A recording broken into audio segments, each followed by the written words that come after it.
આપણી સાથે રામસિંહભાઈ બેઠા છે. રામસિંહભાઈ બેઝિકલી ઇન્ડસ્ટ્રીયલિસ્ટ છે અને તે એપ્રોક્સિમેટલી 7 જનવરી 2023 તેમને એટેક આવેલો. દેટ વોઝ ફૂલ થિકનેસ માયોકાર્ડિયલ ઇન્ફાર્ક્ટ, એટલે કે મેજર એટેક હતો. પછી એમનું પમ્પિંગ પણ ઓછું થઈ ગયું 30%.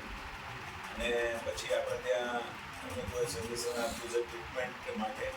આપણે ECP ટ્રીટમેન્ટ અને મોડલ ટ્રીટમેન્ટ આપણે આપેલી as per protocols, as per US FDA guidelines. અને સબસ્ટેન્શિયલી એમનું કોર્સ ECPનો US FDAની ગાઈડલાઇન્સ પ્રમાણે પૂરો થાય 35 કલાકનો, પછી ઇકો કરાવો તો 63% LVEF થયું એમ. આજે એમની તબિયત બહુ ઓછી મેડિસિનથી એકદમ સરસ છે. તે આખા ઇન્ડિયામાં બિઝનેસ ટૂર કરે છે. આપણે તેમની જોડે તેમની સાથે જ વાત કરી. રામસિંહભાઈ, મારે 7 જનવરી 2023ના રોજ હાર્ટ એટેકનો હુમલો આવ્યો.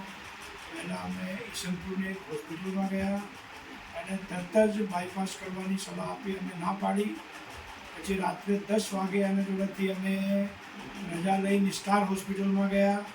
સ્ટાર હોસ્પિટલમાં ગયા પછી ટ્રીટમેન્ટ પછી સાહેબ જોડે મારા સનની વાત થઈ કે એવી એક ટ્રીટમેન્ટ ECPની છે એ તમે કરાવો.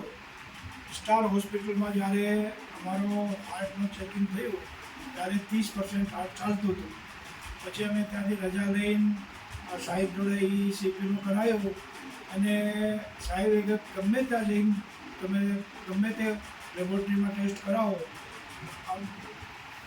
નવી લેબોરેટરીમાં જઈને અમે ટેસ્ટ કરાવી તો 63% હાર્ટ ચાલતું બતાવ્યું. અત્યારે એ ગોળીઓ ઉપર અને હું હરિયાણા, દિલ્હી, પંજાબ બધે ફરીને વ્યાપાર કરું છું. મને કોઈ તકલીફ નથી અને સવારે 7 થી 8 કિલોમીટર રોજ ચાલું છું. કોઈ શ્વાસ ચડતું નથી, કોઈ તકલીફ નથી.